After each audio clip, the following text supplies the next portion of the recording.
please subscribe and don't forget to press the bell icon to get notified whenever we upload a new video. As always, it's straight to all the action on Dalal Street. The markets traded in a strict range today until a last hour dip that dragged indices lower. The Nifty traded in a 40-point range, but selling pressure in the last hour ensured that the index ended with a cut of 0.5%. The Sensex ended lower by 150 points. The mid-caps, however, outperformed today, with the index gaining about 0.2%. Anuj Singhal joins us with a wrap of today's trading action. Anuj, it was a volatile day of trade yet again. Well, volatile day for the market, but in a well-defined band. Having said that, the Nifty did close almost at the low point of the day, and there are a lot of index heavies which drag the market today, notably Reliance and HDFC. The mid-caps, though, have managed to outperform yet again. In terms of index stocks, it was dragged by Reliance, ICICI, State Bank and HDFC. Other losers today included names like IOC, Yes Bank, GAIL, Hindustan Unilever, Tata Steel and Ultratech. On the gaining side, you had some gainers like Asian Paints, M&M and HDFC Bank, but a lot of broader market stocks did well. PSUs in particular, MMTC, Hindustan Copper, SAIL, all the PSU banks led by IDBI, NIIT Tech, of course, phenomenal on that stock, RCF, JP Associates. So broader market has done well. In fact, that's been the theme of this week. The broader market has done well. But for the index now, we are increasingly running the risk of a 20 DMA halt on the Nifty once again. That mark is somewhere around 10,420, 430. So this market lacks a trigger to take that out. And if that does not happen, even this mid-cap rally is a bit vulnerable. But of course, we'll find out as we move on whether the market has the trigger to break this level. Absolutely. Thank you very much, Anuj, for joining in. Now on to the top story this Thursday evening. US President Donald Trump has made his trade war with Indian officials very clear. Days after threatening the Narendra Modi government with retaliatory duties on exports, the United States has now filed a complaint against almost all Indian export subsidy programs at the World Trade Organization. Remember, this move comes just hours after the Trump administration appointed Larry Kudlow, a conservative economist, as the new economic advisor. Rituparna Bhuya joins us with more on this story. Rituparna, where does the situation currently stand? India is staring at one of the biggest trade disputes at WTO. United States has sought consultation with India on several export schemes, which includes the merchandise exports from India scheme, the export-oriented unit scheme, the ACG scheme, the electronics hardware technology parks scheme, the EPCG scheme, as well as the duty-free imports scheme. Net-net, almost all policies that are present in India's foreign trade regime, that these are being challenged by the United States. So what is US saying as it seeks to challenge India's trade policies? According to US, over the past several years, India has given at least $7 billion worth of export incentives annually to its exporters. For example, US is saying that between the year 2000 and 2017, there was a 6,000% increase in exports from ACZs.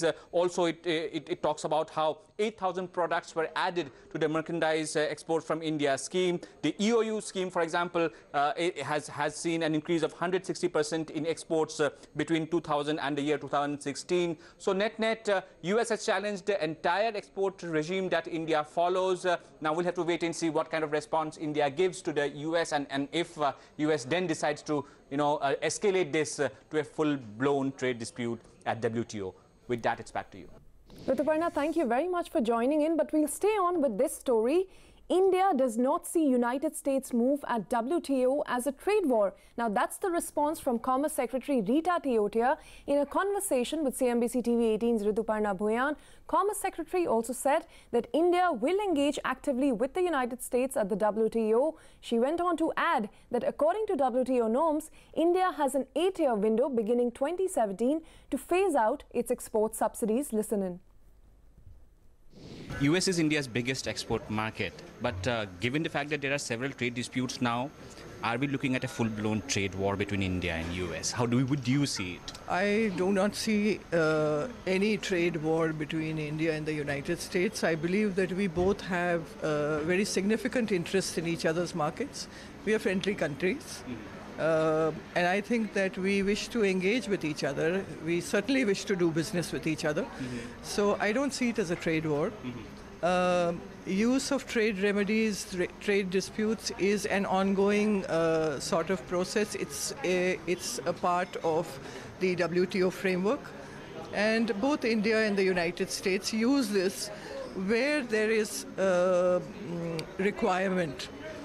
But I do not consider this a trade war by any means.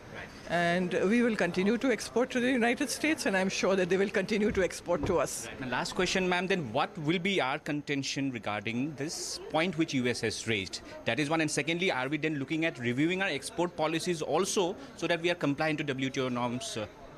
Look, I think I've said this a couple of times over already. We are very clear that the agreement on subsidies provides an 8-year period for phasing out of export subsidies to developing countries. India has just graduated. We presumed and we understand that we have a period of 8 years in order to phase out these subsidies. This is the position that we will share with the United States, and we hope that they would understand the need for special and differential treatment for developing countries. We'll also, review our export policies, which after perhaps 8 years, it will be compliant to. Certainly, we have never failed to honor our commitments to the WTO, and we will do so. Right. Thank you so much, ma'am. All right, a developing story that, and we'll keep you abreast with all the changes. But onto a CNBC TV18 exclusive news break now. According to sources, the government has disbanded the high-level Indian-only auto panel. This after foreign auto manufacturers raised concerns over their exclusion from the panel. Now remember, this high-level panel was formed only last year. Ronojoy Banerjee is here with more details. Ron, what is the government's rationale behind disbanding this panel? Well, I'll come to the rationale in just a bit, but make no mistake, this will come as a big source of relief for many of the foreign OEMs. Last year, as you rightly said, the government had formed a high-level panel which had representatives from the PMO, DIPP, Commerce Ministry, Heavy Industry Ministry. Along with that, they also had representatives from 5 Indian or Indian majority-owned companies, that was Tata Motors, Mahindra & Mahindra, Hero MotoCorp, Force Motors and Ashok Leyland. The thinking behind this panel was that the government had identified the automobile sector as a key strategic sector, and the government was wondering why isn't many of the foreign OEMs doing enough design work out of India. Today, there's a lot of R&D work happening out of India, but design, where the cars are initially conceptualized and designed, only takes place in 4 or 5 of the handful of countries. And that was the thinking, how do we incentivize more design work out of India? But as a result of which, inadvertently, what the government, what this policy did was, it created a lot of fear among foreign OEMs, and there was a thinking now that is there a Swadeshi versus Videshi debate or a differentiation that is being made by the government, and that is why many of the foreign OEMs were left out. Now, government has decided to completely do away and disband that informal panel that was created, and which would assuage many concerns, because soon after CNBC TV18 reported that there were representations made also to the government saying, are you inadvertently creating a divide within the industry? And that had led to a lot of mistrust also within the auto industry. It seems at this point, government realized what it may have done, and it may have led to some unforeseen consequences, as a result of which this Indian-only automobile panel has been disbanded. The government sources are now telling me that they will be taking views, suggestions and recommendations from all OEMs and not just Indian-owned companies. So big relief for foreign OEMs. Absolutely, Ronojoy. Thank you very much for breaking that up for us. But it's time now for a quick break. Coming up, the TDP may announce its exit from the NDA government tomorrow. More on that development after this short break. Now, Tamil Nadu's revenue deficit has breached the 18,000 crore rupee mark. That's the worrying statistic coming out of the state's budget that was presented by its finance minister, O. Paneerselvam. But on the bright side, the state has clocked a healthy GST-driven revenue collection of close to 87,000 crore rupees. CNBC TV18's Jude Sanith is standing by to bring us all the highlights of the state's budget. Jude, over to you. Well, that's right. The Tamil Nadu budget was presented on the floor of the Assembly today, and almost immediately the one worrying statistic for the Tamil Nadu government is that revenue deficit has swollen up to 18,370 crore rupees. Remember, that statistic was just 15,930 crore rupees last year, which itself was a very worrying figure.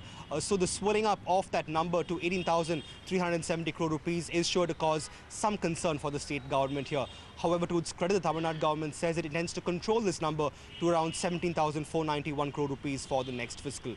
But good news, GST revenues alone have totaled to 86,859 crore rupees for the Tamil Nadu government. Remember, the state was one of the few GST-averse states prior to the rollout of the tax in July last year.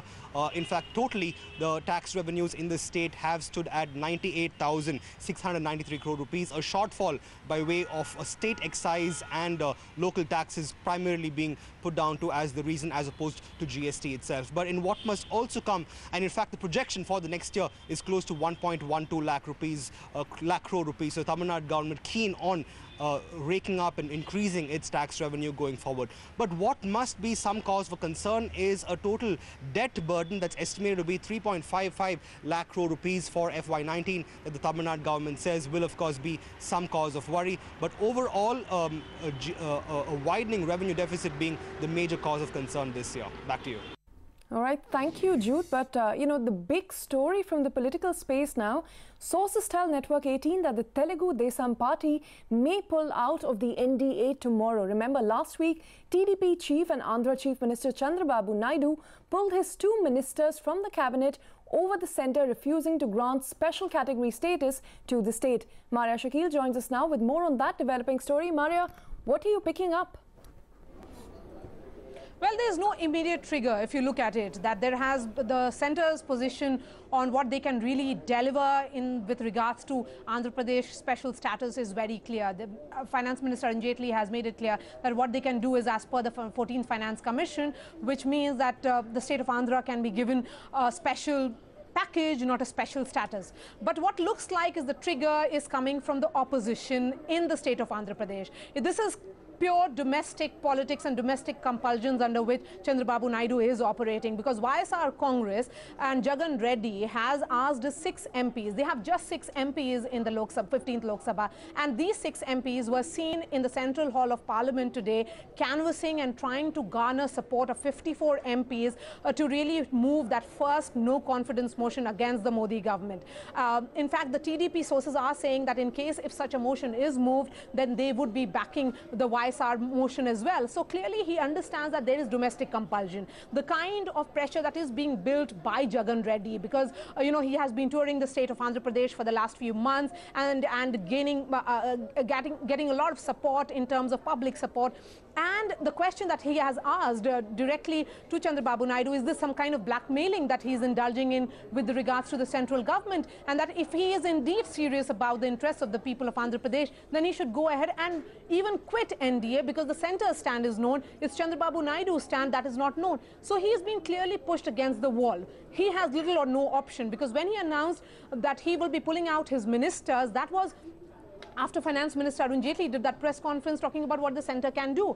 And thereafter, Mr. Naidu said that he will continue to be part of NDA. What had happened was that when the Prime Minister made that call to Mr. Naidu, the BJP certainly was hoping that there would be some negotiation that Mr. Naidu would understand. In the past, Mr. Naidu too has bagged a special package over a special status, and because of the domestic compulsions that he is facing, and with elections not very far, what we are so told now is that there is a Politburo meeting that is scheduled for tomorrow, and that announcement of him withdrawing from NDA and quitting NDA once and for all can come tomorrow itself.